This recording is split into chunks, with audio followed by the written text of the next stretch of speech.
I was 14 when this occurred, and I'm 22 now, but I still remember it in crisp detail, and it freaks me out to this day, thinking about what would have happened if things had turned out differently.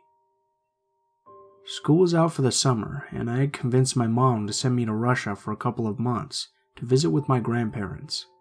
We had moved to North America when I was little, and I hadn't been back much since. Plus, I thought it would be fun being on my first trip abroad by myself. She agreed, and off I went on my first solo transatlantic journey. My grandparents are great people, and have always spoiled me and my mom rotten. They were ecstatic that their only granddaughter wanted to visit, so they planned a little vacation of their own with me, a month after I arrived, to a popular beach resort city in Turkey. We were to stay at a 5-star resort in Ankara for 2 weeks.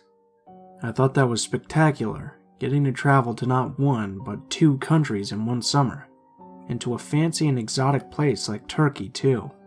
I was dying to go. But full disclosure, when I arrived to Russia, it wasn't really what I was expecting. My grandparents are really protective people, and I couldn't do much or go anywhere by myself, so it got boring pretty fast, and I spent most of my days playing PSP in my room. I was also accustomed to being active, and wanted to do things like go jogging, which I had done every day at home. I gave my grandparents a hard time about that, since they wouldn't let me go alone, and naturally, they really couldn't keep up. Then after about a month, the time came to go to Turkey, and I was super excited to finally get some freedom and a change of scenery. I had been pent up at home too long. The resort they had picked was sprawled over a pretty large area.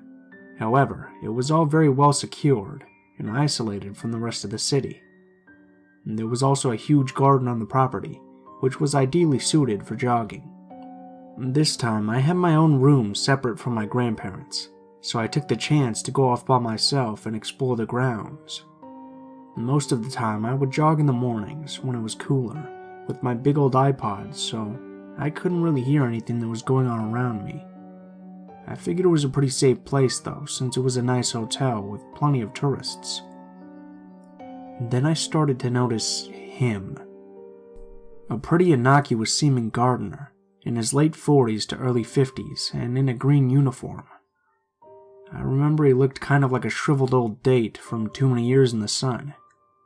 He would always wave or say something in broken English as I passed by, while he trimmed the shrubs or mowed the lawn. I would politely wave back, smile, or nod, but I didn't really pay much attention. Fast forward about 10 days, and I was really enjoying myself. It was fun to swim in the pool in the sea.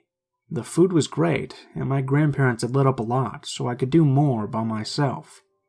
However, they didn't know about my morning runs in the gardens, and I wasn't going to tell them because I was sure they wouldn't approve. So one morning, around 7 a.m. while I'm jogging, I see the gardener again, but this time it's clear he's trying to get my attention. He waves at me and yells something, so I stop and pull out my earphones, trying to figure out what he wants. Now, I know he works for the hotel, so I don't really suspect anything. He waves at me again and motions me to come forward. I'm a bit confused, but I figure he wants to tell me something, so I politely approach. He's standing at a trail that goes deeper into the gardens and foliage. He's smiling and gesturing, and I can see he's holding something in his hand. "Rosa," he says. "Beautiful Rosa." Then I notice that he's holding a rose and extending it to me. At this point I'm confused and a little freaked out by what the hell he's thinking, but I stay put. Usually the hotel staff there are chatty, but nice enough. My grandparents would always get pulled into conversations with them about things. I figure something like this is happening now, and don't want to be rude, but I still want to be on my way without offending the old man. He hands the flower to me and I take it, thinking that maybe he wants to show me some roses that are in bloom. But he just keeps waving and gesturing, like he wants me to follow him. And stupidly, I walk a bit closer. He has another flower in his hand, and he backs away more. Suddenly, he stops and starts to lower a little. That's when I notice that he's holding his other hand behind his back, and he's holding something in it. I look ahead up the trail and see a little cabin type thing, where I assume they keep their gardening supplies. Something clicks in my head, and I instantly back away. He sees me do this and tries to smile, saying Rosa over and over again, and moves the hand he's been holding behind his back while lurching toward me. That's when I see that he's holding some kind of rag. Without hesitation, I drop the rose he handed me, turn around, and run for it at full speed. I don't stop to look back, and run like mad back to the hotel. It's not until the doors finally close behind me, and I'm among other people, that I look back and see if he's followed me. I don't see him anymore, and my heart is beating like crazy. I go back to my hotel room and wait for my grandparents to wake up. I never told them any of what happened that day, and spent the rest of my vacation glued to their side. I thought that if I'd said anything, they would get even more paranoid about my safety, and blame me for wandering off on my own. I also didn't want to ruin the remaining days for them. I saw the gardener once more on the beach.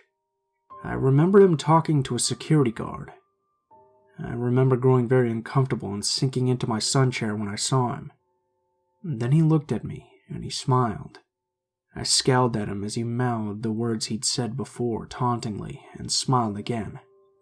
I still remember the anger bumbling in my stomach, and how much I wanted to cleave his face in, but I just froze and stared.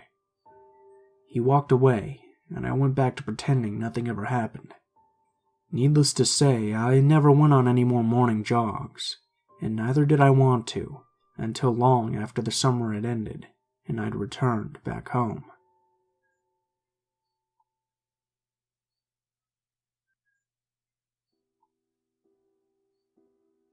I worked the night shift at a hotel, so I've had a ton of weirdos come through, but this is the most recent. Everything started off normally that night. Usually once I check in at 11 p.m., I can just sit back and only see a few people. I'm a loner, so I actually prefer it this way. Anyways, at about 2:30 in the morning, a guy in his 30s comes down and stands in front of me at the desk. I have worked this job for 5 years, so I can pick out the weirdos pretty well, and I knew right away something was off about him. He didn't say anything at first, he just gave me this really creepy stare, so I asked, "Sir, can I help you?" He then mumbled something. All I can make out is the word coffee. I tell him that there's fresh coffee available in the breakfast area behind him. He turns to look, then looks back at me confused. "Do you have some coffee I can take to my room?" My first thought was, great, this guy is drunk as hell. And I told him that he could take a cup of the already made coffee, or I could give him a couple of packs to take to his room. He wanted the packs, so I grabbed a couple and gave them to him, hoping that was all he wanted and I could go back to watching TV. No such luck. He kept standing in front of me, looking at the packets of coffee, confused. I've had enough of drunk guy, so I walk over to the other side of the desk and stare at the TV, completely ignoring him. After a few minutes, he wanders into the breakfast area and stares at the pot of coffee. He then wanders over to the fruit, the cereal, the yogurt, and then back to the coffee, just staring at everything and walking in slow circles. After a while of that, he stops looking at the food and just looks at the ground. He then starts muttering to himself while he's walking in circles. Now he's officially freaking me out. He's at least 6 inches taller than me, 50 pounds heavier, and I'm the only one on shift. I start thinking of escape options, like locking myself in the laundry room or running to the gas station next door. I've had to do it a few times when things have gotten really bad, so I try to plan ahead when someone is giving me bad vibes. About 15 minutes after he starts walking in circles, he heads down the hall, still muttering. I relax a bit, happy that he's gone to bed to pass out, and that I'll have the lobby all to myself again. About 5 minutes later, I glance out of the front doors, and he's right there, staring at me, smoking a cigarette, and still talking to himself. I'm starting to think that he might be high on drugs, and that scares me enough to grab a pair of scissors when he wasn't looking and hold them down by my side. I start thinking about calling the police, but what for? He hasn't done anything, so I decide to just wait it out and hope that he goes to bed soon, since it was after 3 a.m. at that point. For the next 30 minutes, he walks up and down the halls, through the lobby and outside, then comes back through the back door and loops around again. The third time he walks by me, still talking, I was terrified and was on the verge of saying screw it and calling 911 anyway, just to have someone else there with me. Just then, an old woman walks up to the desk and asked me if I could call her a cab. She has no idea how happy I was to see her. I call for her and start chatting her up, very unusual for me, but I was just trying to keep her in the lobby. The weirdo comes around the corner for the 4th time, and the old woman tells him to pack his stuff and that they're leaving because he woke her up and she couldn't go back to sleep. Apparently this old lady was this weird guy's mom, and I felt so much better knowing that he was going to leave as soon as the cab got there. As soon as she told him to go pack his stuff, he got angry. He didn't want to leave. He told her to go back to bed, but she was adamant. And after they argued for a bit, awkward for me just standing there watching, he goes upstairs to pack. She explained to me that she could tell he was getting agitated and that it was time for him to go home. I talked to her for a while and she opened up to me and told me that her son is schizophrenic and she is the only one who can take care of him. She told me that she wished someone would take care of him for just 6 months, like a hospital, to get him on his meds and into a good routine. I felt so bad for her. She seemed so tired and hopeless. I have mental issues myself, so I could relate to the struggle. All of a sudden, weird guy comes running down and demanding to stay. They argue again, except this time he sees me watching and focuses in on me, storming up to the desk and screaming, "She's going to call the cops. I didn't do anything. Are you going to clean my kitchen? Why aren't you sucking my dick yet?" And other horrible things, while I just stood there, stunned.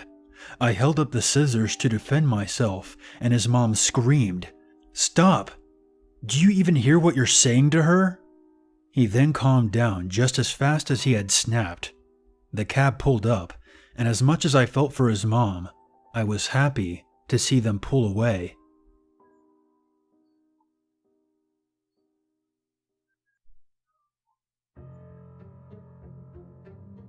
A while ago, I was staying at an upscale hotel in the safe area of a large Midwestern city. I'm a 16-year-old female, and I was in a room all by myself with my parents a few doors down. In theory, this isn't unsafe by any means, but I had bad luck on this particular trip. Our first night there passed without much incident, me in my room and my parents in theirs. I watched a pay-per-view movie and ate way too much from the snack bar. I didn't really have any reason to feel unsafe. The next morning, we did the usual tourist stuff that one does when visiting a new city.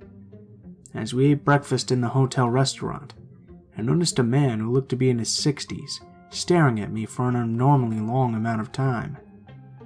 I won't lie, as a young, decently attractive female, I'm used to getting the occasional inappropriate look from a guy, so I ignored it and chalked it up to him either being a perv or thinking that I looked like his granddaughter or something. The next night, my parents allowed me to meet up with a friend for dinner who lived in the area. He met me in the hotel lobby, and we had a nice dinner and then went back to the hotel for drinks. Yes, I'm underage. I had a drink. Shoot me now. Coincidentally, the same man who had been eyeing me earlier was at the bar. And this time, I knew I didn't remind him of his granddaughter. Even with my buff guy friend next to me, his eyes traced every curve of my body. I felt unsettled and mentioned it to my friend, Ethan, who glanced over and also seemed really weirded out by how obvious this guy was leering. We left the bar quickly, and by now it was around 12:30 a.m. Ethan walked me to the elevators of the hotel, and once I pushed the button, left. I wished I would have asked him to stay, because no sooner than he had walked away, my creeper came rounding the corner and stood there waiting with me for the elevator. I felt so uncomfortable knowing that he would be seeing what floor I was going to, but it hadn't occurred to me to just get off on a different floor at the time. And even if it did, he planned on following me, so it would have just been as bad a move. When we were in the elevator together, I tried to keep my eyes averted from his, but they literally bore into my body. He kept trying to step closer, and I kept backing up, too scared to even speak. What freaked me out even more was that he hadn't pressed a separate elevator button, so he planned on getting off when I did. When I got to my floor, I almost ran to my room, and the guy just stood at the end of the hallway, waiting to see where I was going. I stayed in my room for 15 minutes until I was sure he was gone, before I told my parents what had happened. But there was no sign of the guy, and it was really late, so I just locked my door and tried to get some sleep. I had almost tripped it off when I heard a knock at my door. Now, I'm not an idiot. I've creeped the subreddit and no sleep for a long time, so I didn't just go and open the door at nearly 2 a.m. Instead, I turned on the light and froze. At this point, my intuition had kicked in, and I knew it was the guy. I was near tears, but the knocking kept coming, harder and harder, so I finally shouted and asked who it was. The voice that replied to me was the most chilling thing that I've ever heard. It was high-pitched but growly, almost giggly, and so disturbing that I can barely describe it. "It's hotel staff. Please let me in." I was terrified. A look through the peephole confirmed that it was the same creepy old guy. I locked myself in the bathroom and called my dad's phone. He has a habit of always keeping his ringer on, so he answered me almost immediately, and I tried to tell him what was wrong through my tears. "The guy from before," I managed, "is at my door." What happened next gives me nightmares. My dad naturally went into superhero mode and opened his door to find the old man in just a robe masturbating. It's pretty obvious to piece together what he was planning, and I still dream about it and have severe PTSD from it. My dad slugged the dude in the face and made sure he didn't move an inch while my mom called hotel security. We pressed charges, and I'm pretty sure the guy is in prison now for what I think are assault with intent to commit rape charges. But I guess I could be wrong.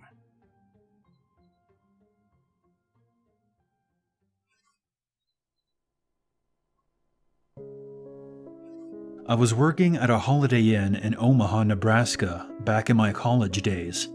Normally, I was a bellman, but sometimes I would work the front desk. One day, a very odd-looking guy comes up to the desk. He was wearing clothes straight out of the 1970s, like a super creepy version of Dan from The Good Guys.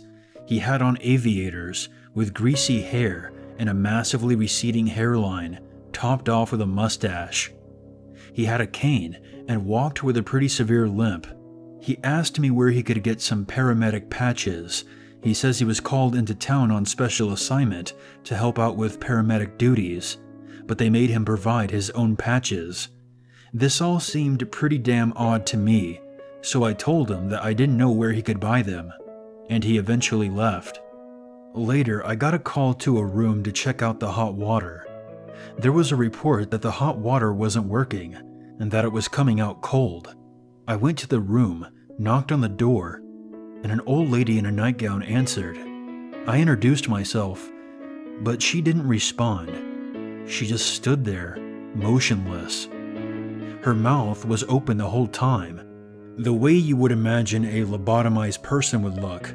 I saw a motionless pair of legs lying on the bed, but I didn't look around the corner to check it out. I went into the bathroom, turned on the water, and it was instantly extremely hot. The old lady never said a word. I told her that the hot water was working just fine, and I quickly left the room. Later, the creepy man from before arrives back up at the front desk, complaining that he had called about the hot water not working in his room. Naturally, I connected the dots. Oh God, not this mindset set in. I followed him back to his room at an extremely slow pace. He was very dependent on his cane. When we got to the room, the old lady was still standing there, still agape in her nightgown. This time I could see that the pair of legs on the bed were attached to an old man, now sitting. The old man sat there motionless, also agape, and not saying a word, just looking at me. I explained to the creepy man that I had already been there and the hot water was working just fine. The weird part was he didn't even care about the water. He got out a duffel bag. From the bag, he pulled out a stuffed Bugs Bunny doll. He held it out at arm's length and offered it to me. I reached out for it, not knowing why, and he pulled back in a very "mine, don't touch it" kind of manner. He then held it out to me again, as if he were offering it to me. I reluctantly reached out to grab it, and once again, he pulled it back. The old man and woman just kept staring at us, not saying a word, but smiling with their mouths open and making laughing sounds. That's the best I can describe them. The creepy man then took out a Donald Duck doll from his bag, held it out to me. I didn't reach for it. He kept holding it out and holding it out. So I eventually reached for it. He immediately pulled it away with the same "you can't have it" type of reaction. I then backed out of the door and told them to have a nice day, and I never saw them again. Hotel people can be creepy as hell, especially when they offer you stuffed animals.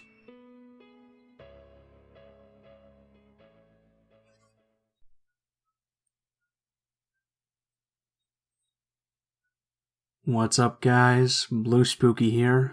I just wanted to thank you all for watching, especially if you made it to the end here.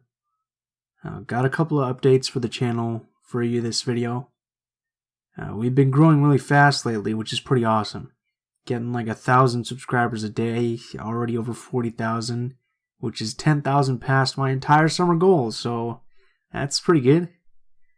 But with this increase of viewership, it means that I'm getting a lot more emails and a lot more comments. A lot more than I can actually handle answering right now. So from now on the channel, I'm not going to be answering the comments as often, and I'm not going to be answering all of them. I hope you guys understand. I'm still going to try and answer as many of them as I can, but I just say it's very stressful trying to answer all of them and spending like 2 or 3 hours just getting to thousands of comments, so yeah, I hope you guys can understand that and that you'll forgive me for that. As a replacement, I'm thinking about maybe doing like a weekly or bi-weekly Q&A where all the questions you guys have, I can just look through the comments on like an update video. You guys can ask whatever you want and I'll just answer it then, all at the same time, so that it's a bit easier on me. Let me know what you guys think about that. Another update I would like to mention is that I'm going to start doing No Sleep and Creepypasta stories now. I'm going to mix them in the odd days in between when I do True Scary Stories, just to see how the reception is. So look forward to that. Next week is when I'll probably do the first one, so let me know what you guys think about that.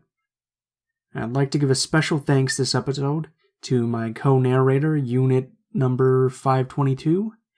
He's one of the guys that got me started on YouTube, and he's been helping me a lot along the way.